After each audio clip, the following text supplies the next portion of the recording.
Pay close attention. The news you are about to see is fulfilling Bible prophecy.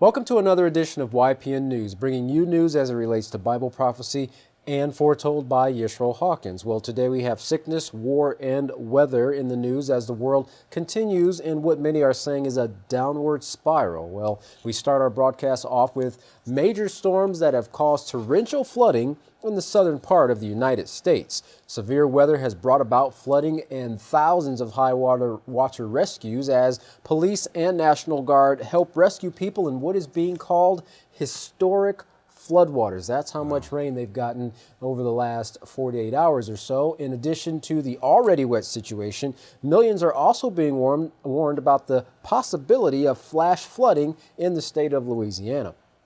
So far, there have been over 1,300 water rescues and hundreds of homes have sustained water damage.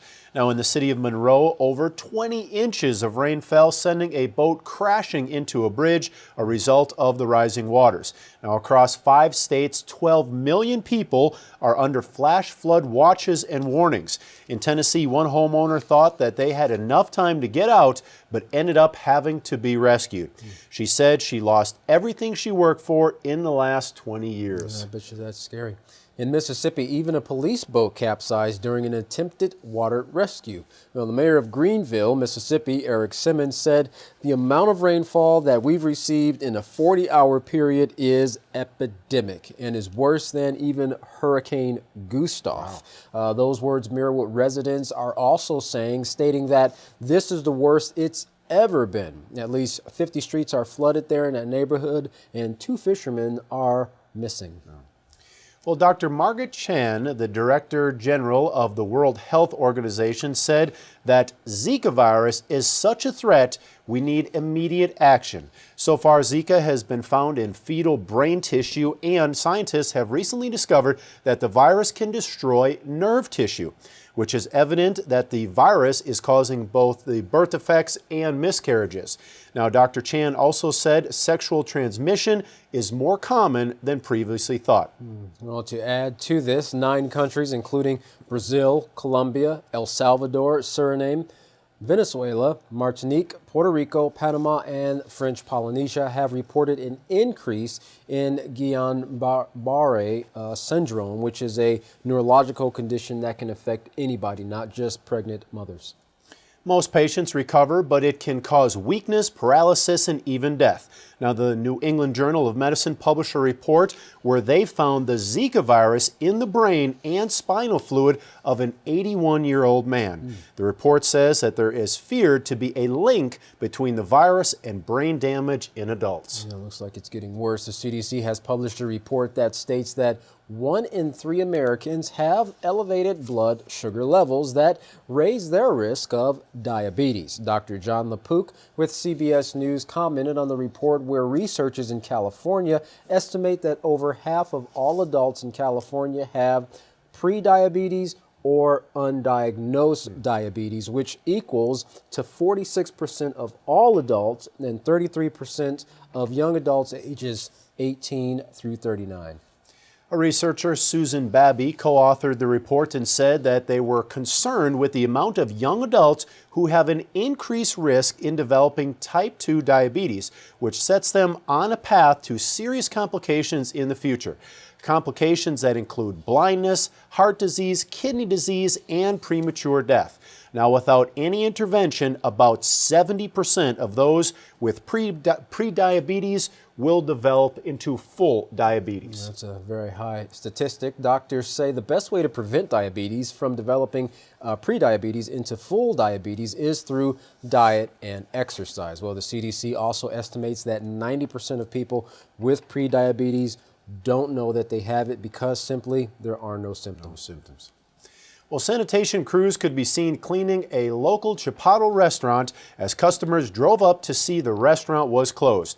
Why? Well, 4 employees called in sick, with one of the employees testing positive for norovirus, and 2 others are suspected to have the virus as well.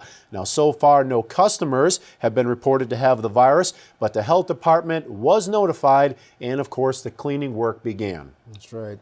Sandra Giro of the Ballarica, Massachusetts Health Department said that the department believes the restaurant is doing all that it can to bring everything back to a clean state and, of course, enable them to be able to reopen. The infected employees won't be allowed back to work until they've been symptom-free for at least 5 days. Well, last December, another Chipotle restaurant shut down after as many as 140 employees and customers contracted the norovirus about 2 months after, in fact, they had an E. coli outbreak which hit the restaurant chain nationwide. Mm-hmm.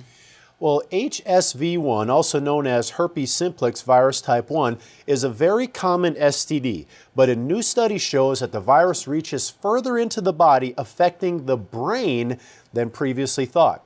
Now, take a look at this video as the doctor explains the HSV/Alzheimer's connection. Research. Number one was very, very interesting. They're finding that there are 2 things that are involved with Alzheimer's. One is inflammation. The other one, which I think you'll find very interesting, is that these researchers have found recently that the herpes simplex 1 virus is found in the brains of Alzheimer's patients. That's really bizarre. Herpes simplex 1 is the one that causes cold sores. Now, in our office, we use a supplement called lysine for cold sores, and it's very effective. It drives the virus back. But you have to realize that viruses, the way they work, they actually impregnate their DNA into your cells. So a viral cell will kind of inject its DNA into your cells. And this is how, at least in my understanding, the viral DNA gets into the brains of these patients, these people who end up with Alzheimer's disease. Well, that's quite interesting. Well, many Americans die from drug overdose, but not merely from street drugs. Prescription medicine is the culprit. Now, here's another video explaining the not-so-true advertisements of pharmaceutical companies and the push towards the next move to help patients deal with chronic pain. Take a look at this video. Here's a scary fact. In 2014, 47,000 Americans died from drug overdose. That's a new record. But if you peel back the numbers, many of these Americans are not dying from illegal drugs. The main killer is not cocaine, meth, or heroin. Instead, totally legal opiate painkillers were the biggest cause of overdoses. How did we get to this point? So in the 1990s, doctors were under a lot of pressure from advocacy groups, the federal government, to treat pain as this really serious medical issue. And there was pretty good reason for that. There were about 100 million Americans suffering from chronic pain. The undertreatment of pain is a major public health problem. Whatever the cause, some end up shuttling from doctor to doctor, desperate for relief. Under this pressure, doctors turn to opiate painkillers, highly potent drugs that bind to receptors in the nervous system and reduce pain messaging to the brain. And one reason doctors turn to opiate painkillers is because drug companies like Purdue Pharma said that they were safer and less addictive than other painkillers on the market. We now find that these medicines are much safer, much more powerful, much more versatile than we used to think, and we feel that they should be used much more liberally for people with all sorts of chronic pain. Yeah, that wasn't true at all, that these drugs were safer than the other ones on the market. And in fact, Purdue Pharma ended up paying hundreds of millions of dollars in fines for its false claims later on. The damage had been done, and by 2012, physicians wrote 259 million prescriptions for opiate painkillers, enough to give a bottle of pills to every adult in the country. Since opiate painkillers are so addictive, millions of patients got hooked on the drug. And as use proliferated, many patients overdosed. in 2014, nearly 19,000 drug overdoses were linked to opiate painkillers, about 40% of all drug overdoses recorded that year. So yeah, here's where it gets like really ugly. The doctors began pulling back these prescriptions, but what that actually ended up doing is that because these painkiller addicts were already using and addicted to opioids, they just went to another opioid, heroin. People who are addicted to painkillers are 40 times as likely to be addicted to heroin. Since 2000, heroin overdoses are up by 500%. More than 10,000 people died of heroin overdoses just in 2014. Fundamentally, doctors still need an alternative to treating chronic pain. One option that has gotten surprisingly little attention is another contentious political issue, medical marijuana. The research on pot, it's still pretty early in large part because there are so many restrictions. The research that has been done suggests pot is actually really good. Not for every chronic pain patient, but for a lot of chronic pain patients. We now find that these medicines are much safer, much more powerful, much more versatile than we used to think, and we feel that they should be used much more liberally for people with all sorts of chronic pain. Yeah, that wasn't true at all, that these drugs were safer than the other ones on the market. And unlike opioids, pot isn't linked to deadly overdoses. That doesn't mean it's perfectly safe, but it doesn't kill people in the way opioids do. That doesn't mean it's perfectly safe, but it doesn't kill people in the way opioids do. Studies also show that states with medical marijuana dispensaries tend to have fewer opiate overdose deaths. In the best study done so far, the research said that providing broader access to medical marijuana may have the potential benefit of reducing abuse of highly addictive painkillers. I mean, I wouldn't say that medical marijuana is like the only option for dealing with opioids, but right now doctors are in a really bad position. They want to treat pain as like a serious medical issue. The drugs that they were relying on, opioids, have caused this massive, very urgent crisis. And marijuana, it might not be the perfect solution, it won't work for everyone, but at least it's something to go on right now. And we feel that they should be used much more liberally for people with all sorts of chronic pain. Yeah, that wasn't true at all. Well, I wonder how long it'll take them to find out, like they did before, that this new recommendation has its downsides as well. Well, China is planning to boost its military spending in 2016. This decision is a result of the increased U.S. presence in the South China Sea and the associated territorial disputes. Now, even with it being raised about 10% last year, it is still only 1/4 of the U.S. military budget.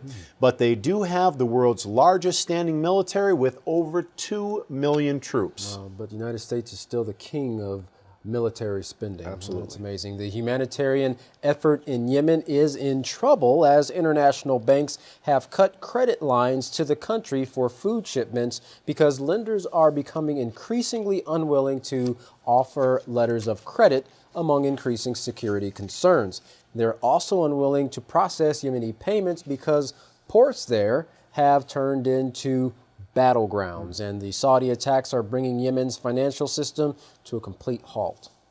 The Saudi blockade is making it more difficult to get food to the Yemenis people as they depend on the seaports to receive shipments. Now, according to the UN, over half of the Yemeni people are suffering from malnutrition.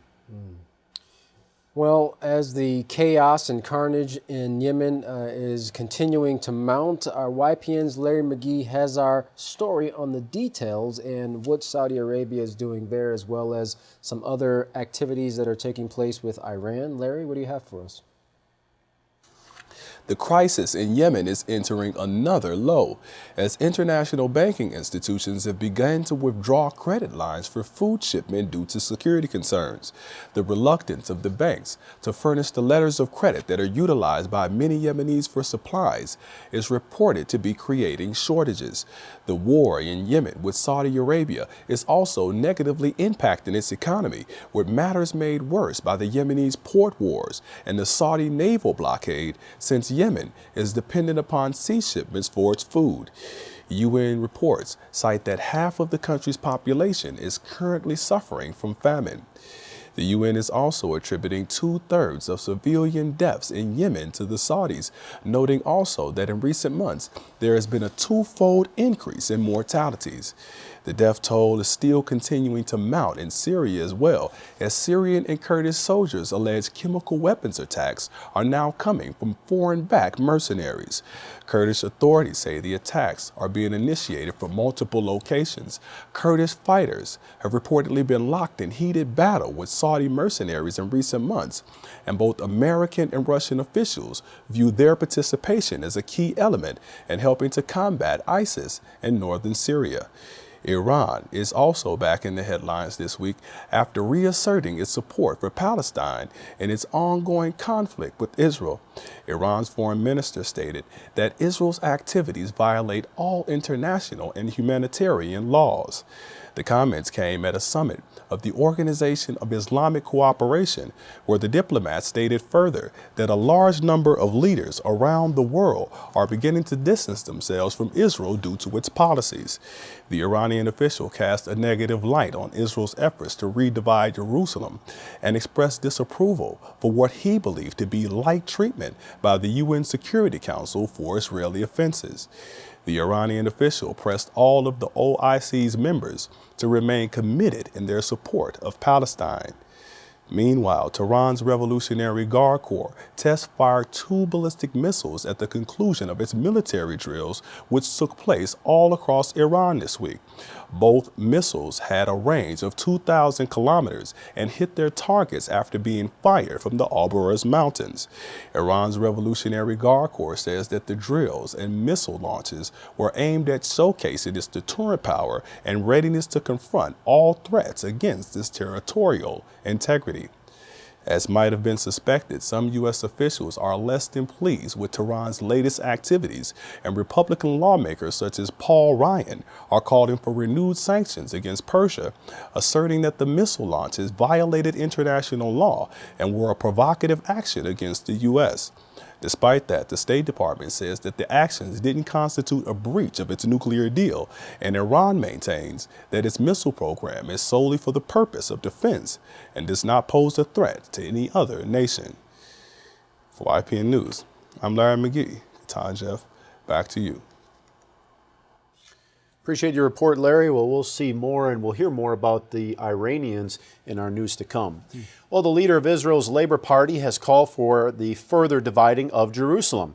Isaac Herzog, a senior politician, has proposed to build miles of new concrete walls and additional checkpoints, in effect vanishing 200,000 Palestinians from the city. Now, the plan would separate 28 Palestinian neighborhoods from Israeli settlements in Jerusalem. Well, Herzog envisions Jerusalem's Muslim population being reduced over 1/3 of the city to merely 10%. Well, the Israeli politician has defended his plan as a strategy that will stop Palestinians from launching attacks against Israeli forces or settlers. In reaction to Herzog's plan, Palestinians are calling it impractical, radical, and racist, not to mention a collective punishment to hundreds of thousands of Arabs. Well, tit-for-tat actions can clearly be seen taking place on the Korean peninsula. North Korea claims they have plans for a preemptive nuclear strike in the event of a perceived threat. Now, this comes as joint military exercises are getting underway in South Korea. According to the Korean Jongon Daily, they also say their arsenal can reach the U.S. and American military bases in Asia.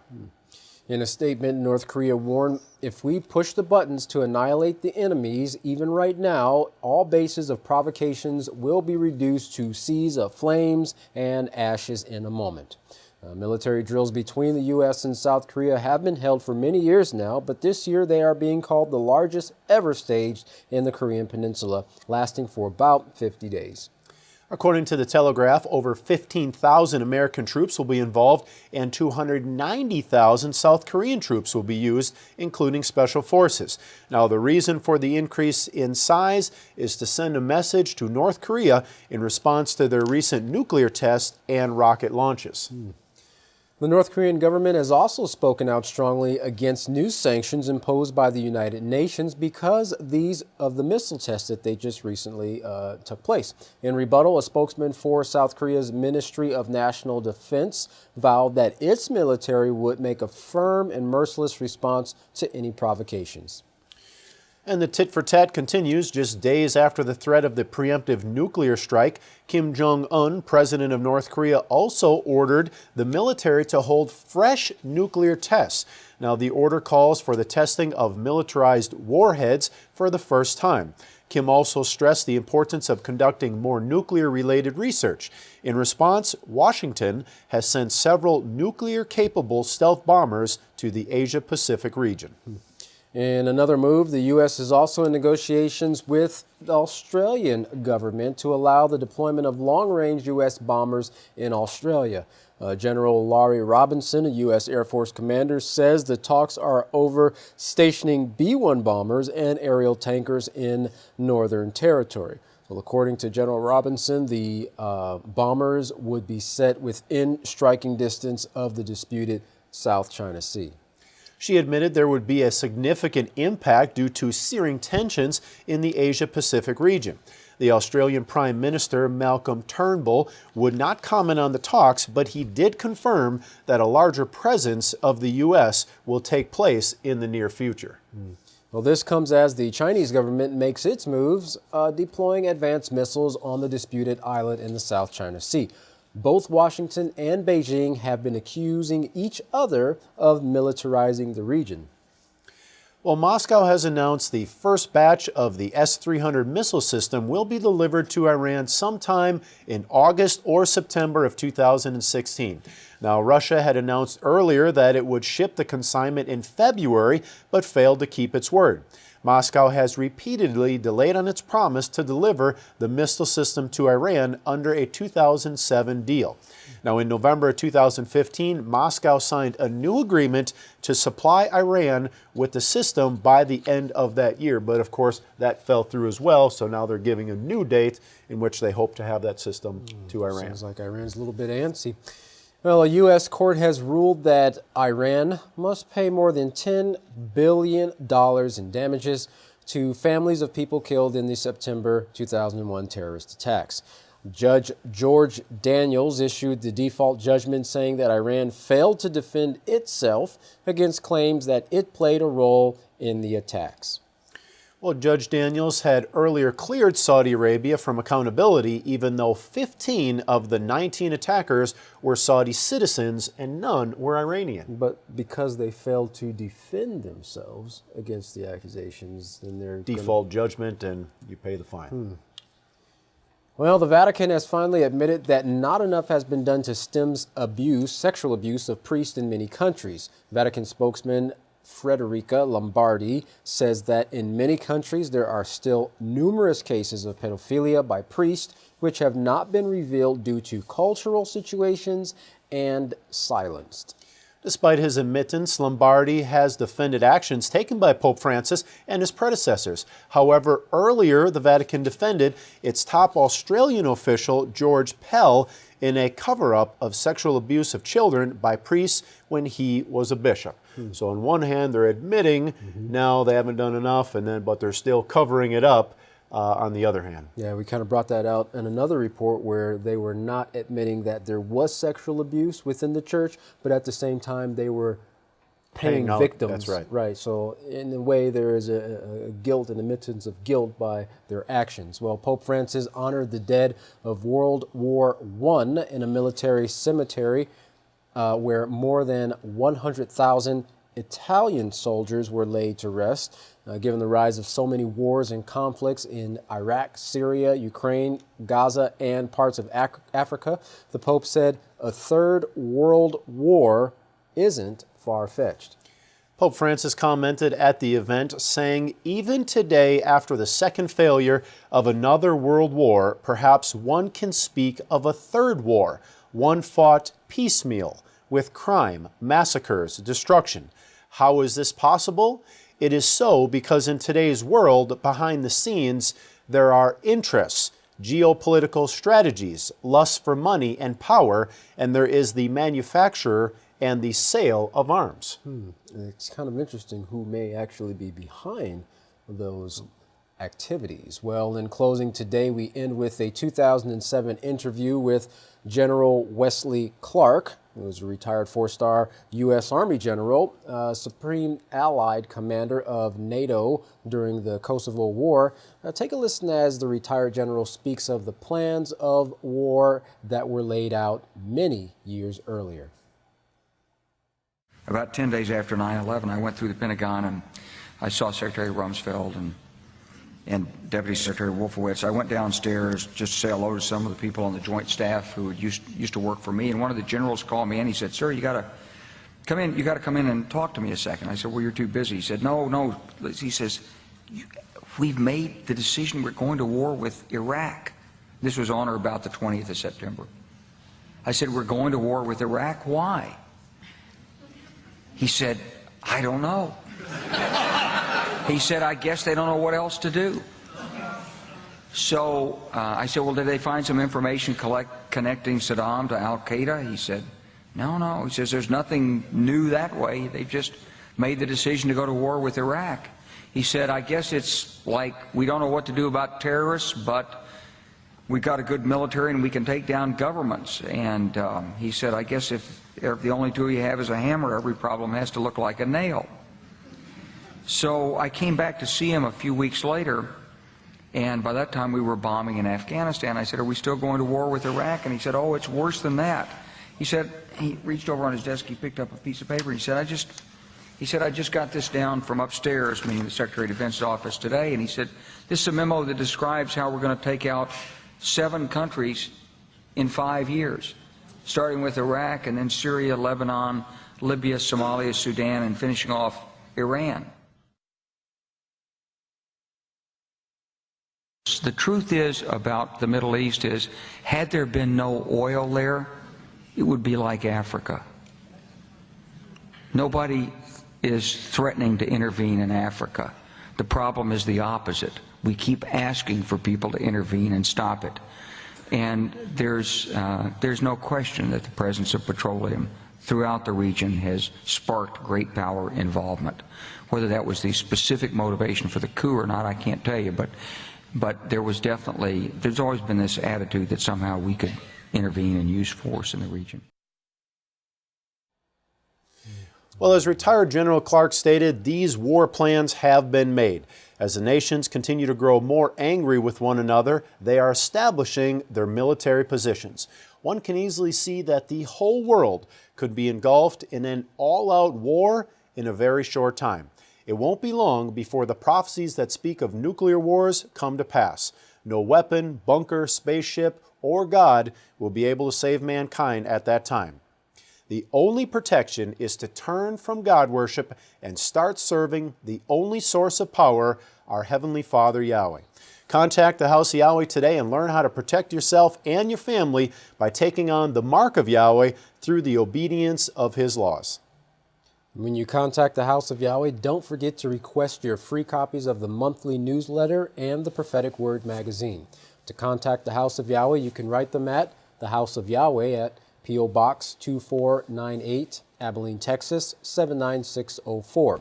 You can call them at 1-800-613-9494 or visit them on any of their websites at www.yahweh.com, www.yisroelhawkins.com, www.yahwehsbranch.com. You can also visit our latest website at www.ypnnews.com. You can also email them at info@yahweh.com. And for all calls outside the United States, please call the number on your screen. And also as a note, don't forget the greatest study resource available on the market, www.yisroelsays.com, for all your study needs. Well, don't go anywhere. Up next is Yisroel Hawkins. From all of us here at YPN News, I'm Jeffrey Heimerman. And I'm Katan Alexander. Thanks for watching.